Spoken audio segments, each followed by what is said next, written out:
দেখতে পাচ্ছি। তো আমাদের এখনের টপিকটা হচ্ছে গিয়ে GI product list of Bangladesh.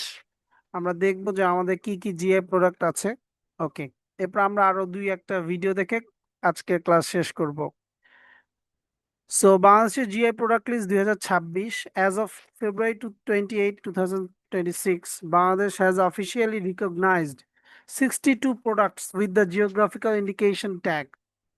The Department of Patents, Designs and Trademark (DPDT) under the Ministry of Industries is the authority responsible for these certifications. কি কি এক হচ্ছে টেক্সটাইল হ্যান্ডিক্রাফটস এ ক্যাটাগরাইজড আছে, কিছু কি কি খাতে দেওয়া হয়। টেক্সটাইল অ্যান্ড হ্যান্ডিক্রাফটস, যেমন জামদানি শাড়ি বাংলাদেশের ফার্স্ট জিআই প্রোডাক্ট, এটা যেটা কিনা 2016 সালে শুরু হয়েছিল। এই যে দেখেন। এরপরে মুসলিন, মসলিন কাপড় বলে যে রাজশাহী সিল্ক, শতরঞ্জি, রংপুর, নকশি কাঁথা, এগুলা জাস্ট একটু রিভাইজ দেবেন। Tangail sari famous for its unique weaving style. Kaliganj towel, এই যে দেখেন December 2005, famous for durability. Kumarkhali bedsheet.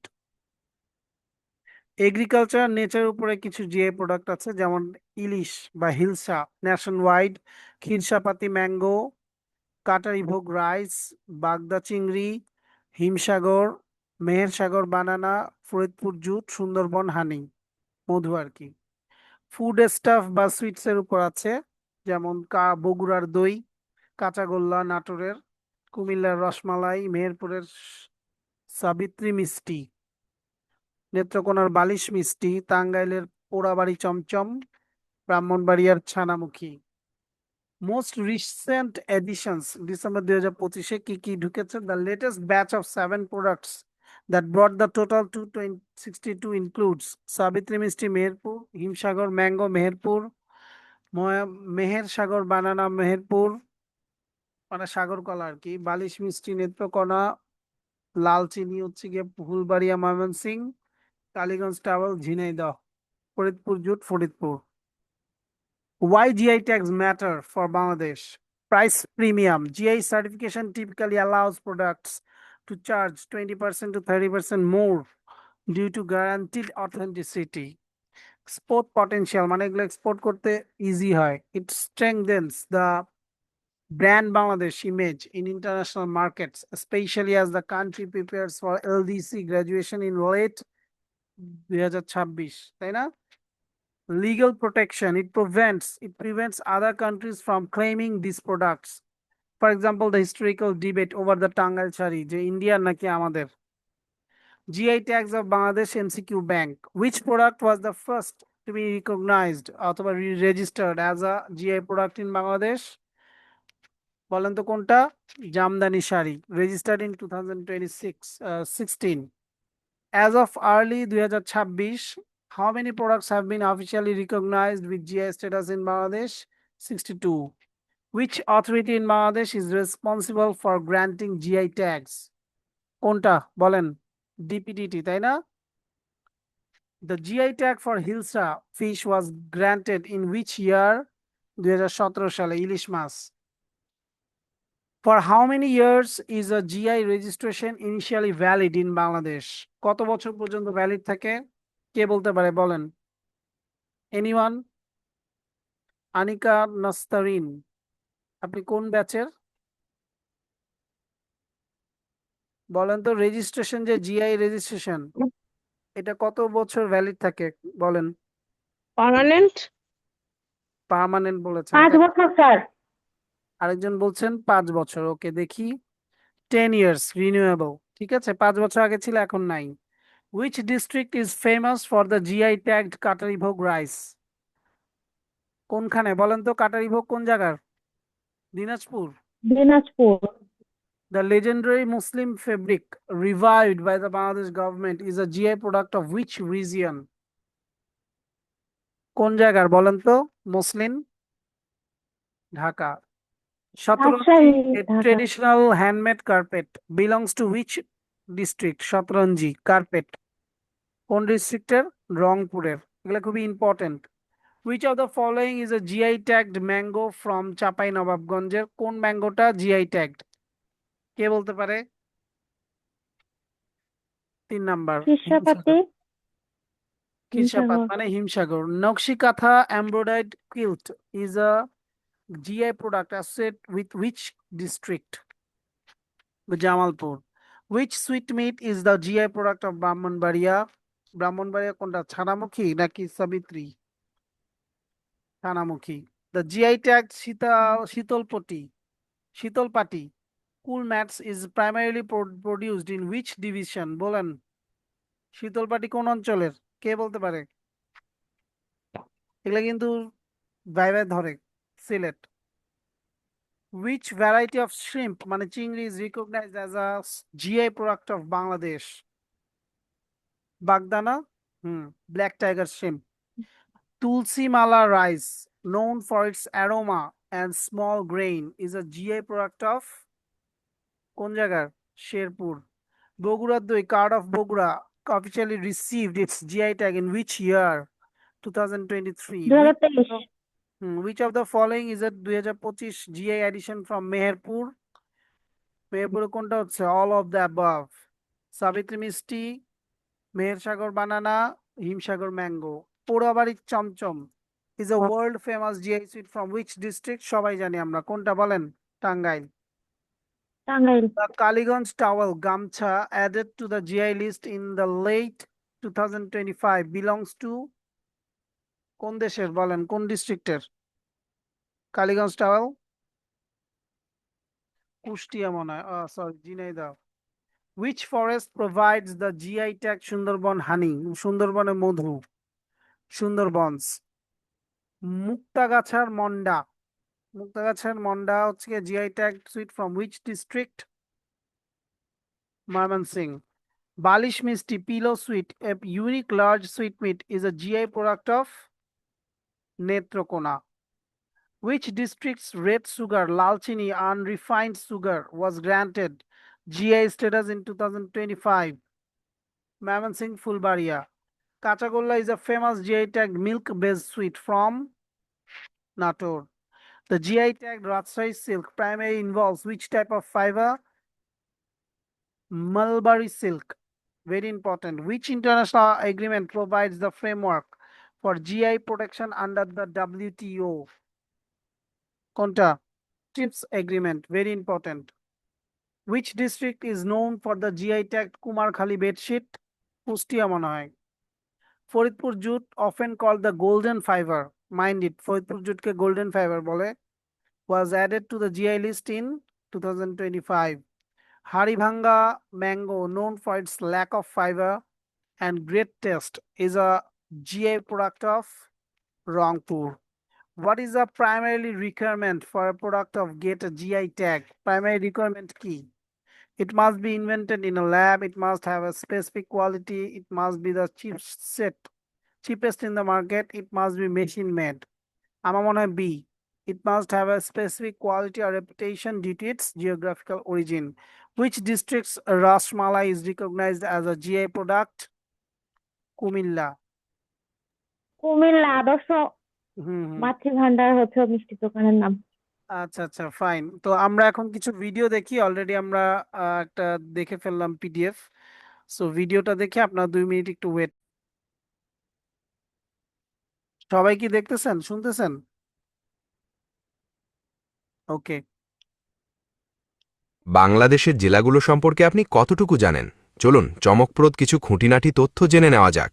বাংলাদেশের প্রথম জেলা হচ্ছে চট্টগ্রাম, যা ১৬৬৬ সালে প্রতিষ্ঠিত হয়েছে, এবং সর্বশেষ জেলা হচ্ছে ফেনী। বাংলাদেশের সর্বপ্রথম হানাদার মুক্ত জেলা হচ্ছে যশোর। বাংলাদেশের সবচেয়ে বড় জেলা হল রাঙামাটি, এবং এর আয়তন প্রায় ৬,১১৬ বর্গ কিলোমিটার। অন্যদিকে বাংলাদেশের সবচেয়ে ছোট জেলা হল নারায়ণগঞ্জ, এবং এর আয়তন মাত্র ৬৮৩ কিলোমিটার। বাংলাদেশের সবচেয়ে উঁচু জেলা হচ্ছে দিনাজপুর, যা সমুদ্র সমতল থেকে গড়ে প্রায় ৩৭.৫০ মিটার উচ্চতায় অবস্থিত, এবং সবচেয়ে নিচু জেলা হচ্ছে কিশোরগঞ্জ। বাংলাদেশের সবচেয়ে জনবহুল জেলা হচ্ছে ঢাকা, যেখানে প্রায় ১.৫ কোটি মানুষ বসবাস করে, এবং সবচেয়ে কম জনবহুল জেলা হচ্ছে বান্দরবান, যেখানে মাত্র ৫ লাখ মানুষ বসবাস করে। আর এদিকে সবচেয়ে বেশি নদী রয়েছে সুনামগঞ্জ জেলায়, যেখানে নদীর সংখ্যা প্রায় ৯৭। বাংলাদেশের একমাত্র দ্বীপ জেলা হচ্ছে ভোলা। বাংলাদেশের সবচেয়ে বেশি ধান উৎপাদিত হয় ময়মনসিংহ জেলায়, এবং সবচেয়ে বেশি গম উৎপাদিত হয় রংপুর জেলায়। সবথেকে বেশি প্রাকৃতিক গ্যাসের মজুদ রয়েছে সিলেট জেলায়। বাংলাদেশের সবথেকে বেশি পাট উৎপাদন হয় নরসিংদী জেলায়। বর্তমানে সবচেয়ে বেশি চা উৎপাদন হয় মৌলভীবাজার জেলায়। বাংলাদেশে ৩২টি জেলার সাথে আন্তর্জাতিক সীমানা রয়েছে, যার মধ্যে ভারতের সাথে ৩০টি এবং মিয়ানমারের সাথে ৩টি। রাঙামাটি একমাত্র জেলা যে জেলার সাথে ভারত এবং মিয়ানমার উভয় দেশের সাথেই সীমান্ত রয়েছে। ভারতের সাথে সবচেয়ে বেশি সীমানা রয়েছে কুড়িগ্রাম জেলার, যার দৈর্ঘ্য প্রায় ২৭৭ কিলোমিটার। অন্যদিকে মিয়ানমারের সাথে সবচেয়ে বেশি সীমানা রয়েছে বান্দরবান জেলার, যার দৈর্ঘ্য প্রায় ১৭৯ কিলোমিটার। বান্দরবান একই সাথে এটি বাংলাদেশের সবথেকে পূর্বের জেলা। বাংলাদেশের সর্বপশ্চিমের জেলা হচ্ছে চাঁপাইনবাবগঞ্জ, সর্ব উত্তরের জেলা হচ্ছে হিমালয়কন্যা পঞ্চগড়, আর সর্বদক্ষিণের জেলা কক্সবাজার। এখানে পৃথিবীর দীর্ঘতম সমুদ্র সৈকত অবস্থিত। আপনার জেলা ওকে, আরেকটা দেখি।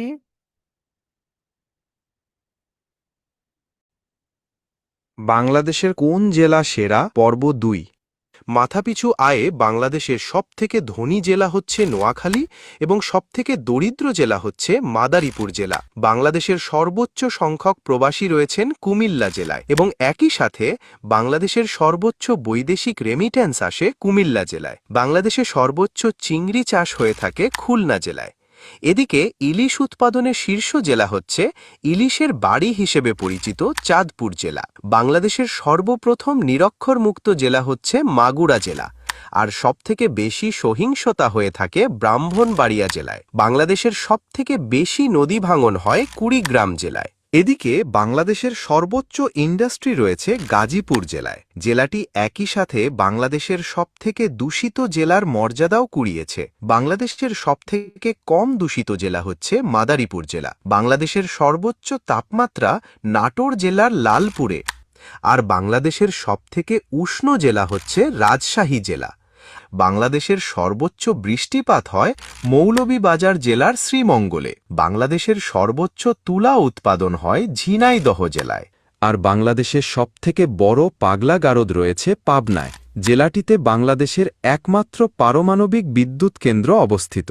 বাংলাদেশের সবথেকে বেশি প্রাচীন হেরিটেজ স্থান রয়েছে নওগাঁ জেলায়। আবার জেলাটিতে ২০২৫ সালে বাংলাদেশের সর্বোচ্চ আম উৎপাদন হয়েছে। এদিকে বাংলাদেশের সর্বোচ্চ মাদক উৎপাদন হয় কুষ্টিয়া জেলায়।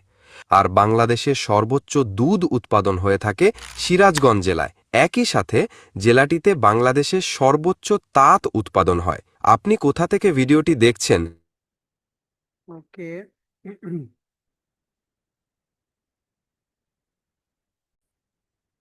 কোন জেলা কিসের জন্য বিখ্যাত? পর্ব ৩। নেত্রকোনা বিখ্যাত বালিশ মিষ্টি আর চীনামাটির জন্য। হবিগঞ্জ বিখ্যাত বাখরখানির জন্য। জামালপুর বিখ্যাত কাঁসা শিল্পের জন্য। এদিকে টাঙ্গাইল বিখ্যাত চমচম জামদানি শাড়ির জন্য। ব্রাহ্মণবাড়িয়া বিখ্যাত তিতাস গ্যাস ফিল্ড এবং তিতাস নদীর জন্য। মুন্সীগঞ্জ বিখ্যাত ভাগ্যকুলের মিষ্টির জন্য। শেরপুর বিখ্যাত ছানার পাঁপড়ের জন্য। কুমিল্লা বিখ্যাত রসমালাইয়ের জন্য। নড়াইল বিখ্যাত পেড়ো সন্দেশের জন্য। বগুড়া বিখ্যাত দইয়ের জন্য। ফেনী বিখ্যাত মহিষের দুধের দইয়ের জন্য। লক্ষ্মীপুর বিখ্যাত নারকেল আর সুপারির জন্য। চট্টগ্রাম বিখ্যাত মেজবান, হালদা নদী এবং বন্দরের জন্য। বরিশাল বিখ্যাত আমড়ার জন্য। কক্সবাজার বিখ্যাত শুটকি এবং লবণ চাষের জন্য। পিরোজপুর বিখ্যাত পেয়ারার জন্য। কুষ্টিয়া বিখ্যাত তিলের খাজা এবং কুলফি আইসক্রিমের জন্য। পটুয়াখালী বিখ্যাত কুয়াকাটা সৈকত এবং পায়রা বন্দরের জন্য। মেহেরপুর পরিচিত বিখ্যাত মুজিবনগর সরকারের জন্য। বাঘেরহাট বিখ্যাত ৬০ গম্বুজ মসজিদ এবং সুন্দরবনের জন্য। নীলফামারী নীল চাষের জন্য কুখ্যাত। উত্তরা ইপিজেড এবং একমাত্র রেলওয়ে কারখানার জন্য বিখ্যাত। গাইবান্ধা বিখ্যাত রসমঞ্জরির জন্য, আর লালমনিরহাট বিখ্যাত তিস্তা ব্যারেজ প্রকল্পের জন্য। আপনার জেলা কিসের জন্য বিখ্যাত? কমেন্টে জানান। ওকে,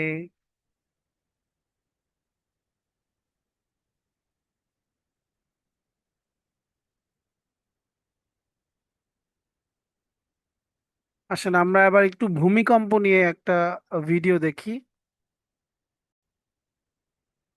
সবাই কি আছেন না আমার সাথে? শবনম, তাসনিয়া, পারিজাত, আনিকা। স্যার আমি আছি। ওকে, এটা ৮ মিনিট, সবাই একটু ভালো করে দেখেন। সম্প্রতি বাংলাদেশের নরসিংদী জেলার মাধবদীতে 5.5 মাত্রার একটি ভূমিকম্প হয়। এর কেন্দ্রবিন্দু ছিল ভূপৃষ্ঠের 10 কিলোমিটার গভীরে এবং কম্পন চলেছিল 26 সেকেন্ড ধরে। এই ভূমিকম্পে কমপক্ষে 5 থেকে 10 জনের মৃত্যু হয়েছে এবং আহত হয়েছেন 100 থেকে 500 জন। এই ভূমিকম্পের কম্পন অনুভূত হয়েছে ঢাকা, কলকাতা এবং ভারতের পূর্বাঞ্চল পর্যন্ত। বাংলাদেশের সাম্প্রতিক ভূমিকম্প এবং কী কারণে ভূমিকম্প হয় এটা নিয়ে সামাজিক যোগাযোগ মাধ্যমে অনেক গুজব ছড়িয়ে পড়ছে। এদিকে বিশেষ গবেষণা ও তথ্য মতে জানা যায় যে এই ভূমিকম্পের পেছনে রয়েছে ভারতের ব্যাপক হাত। এই যে ভূমিকম্প হলো আপনার গান বাজনা বাজানোর কারণে। ডোনাল্ড ট্রাম্পের মন্তব্য, তিনি বলেছিলেন যে পাকিস্তান নাকি তলায় তলায় নিউক্লিয়ার টেস্ট করছে মাটির নিচে। তাহলে এই ভূমিকম্পের সঙ্গে কি তার কোনো যোগসূত্র রয়েছে? আজকে আমরা ভূমিকম্পের উৎপত্তির বৈজ্ঞানিক কারণ ব্যাখ্যা করব। এই ভূমিকম্পটি ঘটেছে ভারতীয় টেকটনিক প্লেটের সঙ্গে ইউরেশিয়ান প্লেটের ঘর্ষণ ও সংঘর্ষের ফলে। বাংলাদেশ ভারতীয় প্লেটের ওপর অবস্থিত, যা উত্তর পূর্ব দিকে ধীরে ধীরে প্রতি বছর 4-5 সেন্টিমিটার গতিতে ইউরেশিয়ান প্লেট তথা হিমালয়ের নিচে ঢুকে যাচ্ছে, যা কেন্দ্রীয় বাংলাদেশে যেমন নরসিংদী, ঢাকা অঞ্চলের ফল্ট লাইনগুলোতে চাপ তৈরি করে। এই চাপ হঠাৎ মুক্ত হলে ভূমিকম্প হয়। এই অঞ্চল কেন্দ্রীয় বাংলাদেশের মধুপুর ফল্ট, যা ঢাকার খুব কাছে একটি সক্রিয় ফল্ট লাইন। এছাড়া পূর্ব গঙ্গা ফল্ট জোন এর প্রভাবও পড়ে। ইউএসজিএস-এর তথ্য অনুসারে এই অঞ্চলে 1950 সাল থেকে মাত্র 14টি 5.5 বা তারও বেশি মাত্রার ভূমিকম্প হয়েছে, যা দেখায় এটি তুলনামূলক কম সক্রিয়, কিন্তু যখন হয় তখন শক্তিশালী হয়, কারণ পলল মাটির কারণে কম্পন বেড়ে যায়। বাংলাদেশের কোন অঞ্চলে ভূমিকম্প হবার সম্ভাবনা কতটুকু তাই মানচিত্র দেখেই বলা যায়। বাংলাদেশ ভারতীয় প্লেটের উত্তর পূর্বাঞ্চলে অবস্থিত। এখানে দেখা যাচ্ছে বাংলাদেশের উত্তরে ভারতীয় প্লেটের সাথে ইউরেশীয় প্লেট ধাক্কা খাচ্ছে। আবার বাংলাদেশের পূর্বাঞ্চলের সাথে বার্মিস প্লেটের পাশাপাশি ধাক্কা খায়। ফলে বাংলাদেশের পশ্চিম দক্ষিণাঞ্চল থেকে উত্তর পূর্বাঞ্চলে প্রচুর ভূমিকম্প হয়ে থাকে। ভূতাত্ত্বিক বিশ্লেষণ করলে দেখা যায় বাংলাদেশে বড় ধরনের ভূমিকম্পের প্রধান উৎস দুটো। এর একটি হল ডাউকি ফল্ট, যা ভারতের শিলং মালভূমির পাদদেশে বাংলাদেশের ময়মনসিংহ, জামালগঞ্জ, সিলেট অঞ্চলে বিস্তৃত, যা প্রায় 350 কিলোমিটার দীর্ঘ। আরেকটি হল সিলেট থেকে চট্টগ্রাম, পার্বত্য চট্টগ্রাম, টেকনাফ পর্যন্ত, যা সব মিলিয়ে ইন্দোনেশিয়ার সুমাত্রা পর্যন্ত বিস্তৃত। ভূমিকম্প পৃথিবীর সবচেয়ে সাধারণ প্রাকৃতিক দুর্যোগ। ভূমিকম্প এতটাই সাধারণ যে পৃথিবীতে প্রতিদিন গড়ে 55টি ভূমিকম্প হয়, যার অধিকাংশই আমরা অনুভব করি না। কিন্তু বড় মাত্রার ভূমিকম্প পৃথিবীতে মানুষের জন্য দুর্যোগ নিয়ে আসে। অন্য সব প্রাকৃতিক দুর্যোগের পূর্বাভাস পাওয়া গেলেও ভূমিকম্পের পূর্বাভাস পাওয়া যায় না। ফলে এটি অন্য যে কোনো প্রাকৃতিক দুর্যোগের চেয়ে বেশি প্রাণঘাতী। তবে কোথায় ভূমিকম্পের সম্ভাবনা বেশি এবং কোথায় ভূমিকম্পের সম্ভাবনা কম, এটা আগে থেকে বলে দেওয়া যায়। কেন ভূমিকম্প হয় তা জানতে ভূপৃষ্ঠ এবং তার টেকটনিক প্লেটগুলো সম্পর্কে জানতে হবে। পৃথিবীর সবচেয়ে ওপরের স্তরকে বলা হয় ভূত্বক। এইখানেই পানি, স্থল সবকিছু আছে। এই ভূত্বকটা অনেকগুলো ছোট বড় টেকটনিক প্লেটে বিভক্ত। ভূত্বকের নিচে আছে ম্যান্টেল। এই ম্যান্টেলটা পুরোপুরি তরলও না, কঠিনও না। ম্যান্টেলটা জেলির মতো। পুরো টেকটনিক প্লেটগুলো এই জেলির মতো ম্যান্টেলের ওপর ভাসছে। একটা টেকটনিক প্লেট আরেকটা থেকে দূরে সরে যেতে পারে। তখনই ফাঁকা জায়গাতে ভূপৃষ্ঠের গলিত লাভা ওপরে উঠে আসে। এভাবে আগ্নেয়গিরির জন্ম হয়। আবার টেকটনিক প্লেট পাশাপাশি ধাক্কা খায়।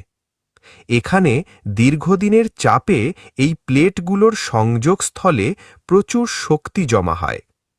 প্লেটগুলো পাশাপাশি সরার সাথে সাথে এই শক্তি মুক্ত হয়ে ভূমিকম্পের সৃষ্টি হয়।